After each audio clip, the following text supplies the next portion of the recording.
Hey YouTubers, this is Let's Play 2CC, and I thought I'd do the 70s baseball cards. I did the 50s, the 60s, and now the 70s. So I'm going to start out with my pitchers, and I got me a nice Dennis Eckersley. He was a starter then with Cleveland, but he later on became pretty good darn relief pitcher. In fact, an excellent relief pitcher, Hall of Fame type. And that's a nice card there. Also, I got a nice 1971 Hoyt Wilhelm with the Cubbies.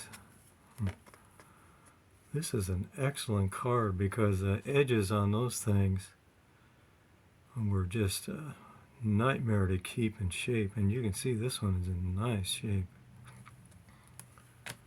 And then one of my starters, of course, is rookie card of Jim Palmer, Hall of Famer. Excellent pitcher. He was part of that 4 Baltimore pitchers in 1970, I believe. Had 4 20-game winners in one season. You'll never, ever, promise me on that, see 4 20-game winners on one team. No way. And then, of course, I got Mr. Nolan Ryan in 1975. How do you not win the Cy Young by taking Sandy Koufax's strikeout record with 383 strikeouts, win 21 games and pitch 2 no-hitters and not win the Cy Young? Unfortunately, it was given to Jim Palmer, who I just showed a card of. Unbelievable. I can't believe the writers were that ridiculous that they didn't give him a Cy Young. In fact, he never won a Cy Young, if you can imagine that. Unbelievable. And I got a nice autograph 70 card of Steve Carlton. That's a real nice signature. Steve Carlton was awesome. Another Hall of Fame pitcher. Just unbelievable. And then I got a cool picture of both the guys. It's a PSA 4 of the strikeout leaders in 74. Nolan Ryan and Steve Carlton. Let's see what their stats were. Yeah, Nolan Ryan had 367, and then Steve Carlton had, I can't read it there, 240. So that was pretty cool. Burt Lylev and Fergie Jenkins. Pretty cool card, pretty neat. And then my last card is just a 66 card, and it's I know this isn't the 70s, but I just had to throw that card up there with Koufax, Marshall, Gibson, and Gaylord Perry. Not like a whole group of Hall of Fame pitchers on one card. Okay, let's move on to our catchers. Got some pretty cool dudes here. How about the iconic Thurman Munson card with the rookie trophy cup on it? It's not his rookie card, but everybody likes his card a little bit better because of the action that's going on in it. It's a little off center, left or right, up and down. But it's in nice shape for that particular year. That black border was a tough one to keep good shape.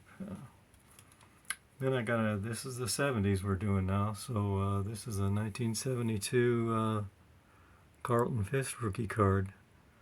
And it's really off-centered. You can see left to right and up and down. It's well, up and down is not too bad, but right to left is pretty off-centered. So anyway, it's a nice card though. 72 rookie stars. And then I got his next year card with the trophy cup on it, which is kind of cool. So that one's a little bit better shape. It's still a little off, but not too bad. All right, that was my catchers. Let's move on to first base, and I got a couple of real good guys here. I got my man Willie McCovey. I love Willie McCovey. I don't know why. He's just something about Big Stretch that you just can't not like. And this is another one of those black border cards that are just tough to keep in good shape. But this one is a real nice shape. I mean, look at the edges on that thing. It's really nice. And then my other third baseman in the 70s is Mr. Rookie card of Eddie Murray. Eddie Murray, over 500 home runs, over 3,000 hits, Hall of Famer. A beautiful Trophy Cup rookie card of Eddie Murray. Okay, that's my first baseman. And my second baseman, I got Bill Mazeroski. I love Bill Mazeroski. I got his rookie card, but I can't go wrong with a good second baseman in Bill Mazeroski. He's in the Hall of Fame. Hit that famous home run in 1960 to have Pirates win the World Series. He was a good little ball player. When Clemente was throwing the ball in Dodger Stadium from the foul line to third base on the line, Bill Mazeroski ducked because the ball whizzed by his head so fast.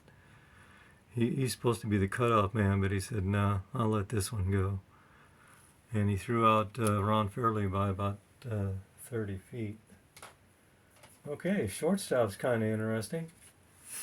Another one of these 71 rookie stars, and it's Bobby Valentine, or Bob Valentine there, at shortstop. Bobby Valentine was kind of a utility guy, and he was a pretty good ball player until he got hurt one year and never recovered from that injury. So, but that's a cool card. And then my other shortstop is these famous guys. Paul Molitor, Alan Trammell, U.L. Washington, and Mickey Klutz. 78 rookie star shortstops. There's an Alan Trammell autograph, and then if you keep going on this thing, I got another Jack Morrison 74 or 78 card. I've got about 9 or 10 of those. So anyway, that's my shortstops. Molitor played a lot of third base for the Brewers. So at third base, I got Bill Madlock, rookie card. Bill was a great hitter. There's Reggie Sanders. That's pretty cool. Never heard of the other two Smones, but Bill Madlock was a heck of a third baseman. And then I got a strange card. This is a PSA, and it's Steve Garvey at third base. And that's that 71 set. You see 1971 tops, an excellent 5, which is a pretty good grade for those cards. But he, of course, everybody knows that he played most of his career with the Dodgers and the Padres at first base. So I thought it was kind of cool. It said third base on it. And then my last third base thing is, I believe this is the final card of Brooks Robinson, because I was looking at the back of it. And man, that's his whole career from 58 to 76. So that's a pretty cool card. Brooks Robinson. And then I meant to show this the other day. Here's the photo of me with Brooks Robinson and my friend Al and his son, or Art. We got to meet Brooks Robinson, and he's a really nice fellow. That's me right here. And then Art and his son, and then Brooks Robinson there in the middle with the glasses hanging around their neck there. So that's pretty cool. Okay, my outfield, I got some pretty cool dudes. This is, again, a 71 rookie cards, and that's George Foster with the Giants. Of course, his big heydays were the Big Red Machine. He was their left fielder during that, hit all those home runs during the Big Red Machine days back in the mid-70s. And then I got a cool 61 rookie card of Billy Williams. He was a great left fielder for the Cubbies. And that's a nice card. Oops. Yeah, that's in excellent shape. I should probably get that one graded, but I probably won't. I love this card. I know he's not famous or anything, but I just love the Oscar Gamble card, outfielder DH. I think he was a left fielder too. So, but that's a pretty cool card. I just had to throw that one in because I just like the card in itself. So. Okay, and then in center field, I got Mr. Curt Flood, who took on the baseball big guys back in the late 60s, early 70s. This card, he refused to go to Philly. In fact, he never played for the Phillies. And his hat is turned up so you can't see the St. Louis on his hat. But they traded him from St. Louis to Philadelphia, and Curt Flood said, no, I'm not going. And he took it all the way to the Supreme Court. So hooray for Curt Flood. He's a pioneer of baseball to me. He said, no, I'm not going. So cheers to you, Mr. Curt Flood. And then in right field, I got my man, Reggie Jackson. I like this one because it's a throwing one. You don't see a whole lot of, see a lot of guys with the bats in their hands, but you don't see a throwing one too often. And that's a real nice card too. It's in pretty good shape. It's got a little ding in the back there, I see. But anyway, it's a pretty nice card. Edges are pretty clean. Okay, well, I want to pick out a few other cards out of the 70s because I kind of like the style of them, and they're pretty cool.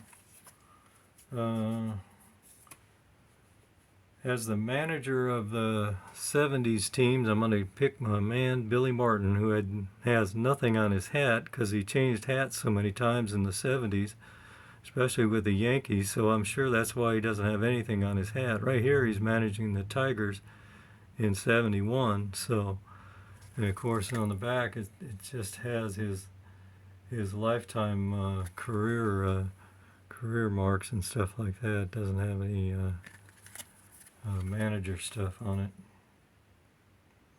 His first year in pro ball. Well,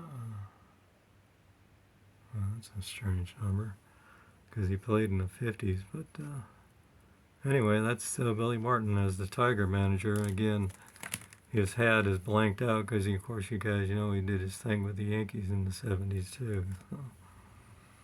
And then I got some really cool home run cards. This is the home run leaders from the 1970 American League home run. You got Big Frank Howard, 6'7", Harmon Killebrew, and Carl Yastrzemski.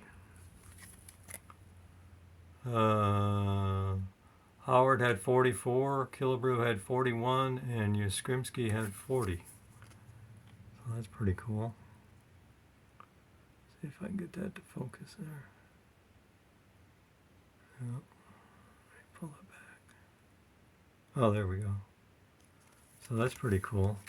And then I got the National League guys, and then 3 Hall of Famers on here too. Starting with Johnny Bench, 1970 National League home run leaders. Billy Williams and Tony Perez. Not like having 3 Hall of Famers on one card. That's pretty cool. And then Bench had 45, Williams had 42, and Perez had 40. Well, that's pretty neat. Let's see if we can get that one. Yeah, there we go. Got it to focus. Okay, cool. All right, that's my cards for the 1970s. I'll probably continue on with the 80s and the 90s and the 2000s just to keep the thing rolling. I'm going to try and get some 2023 Series 1, kind of hard to get here at my Walmart in Washington, but I've been trying to trail them and see where they're at. So anyway, have a good day. Some shout outs to my friend Daniel, my friend from Steve's Vintage Cards, Pastor Matt, and my 2 sons Chris and Aaron for collecting cards too. So take care, have a good day. Bye bye.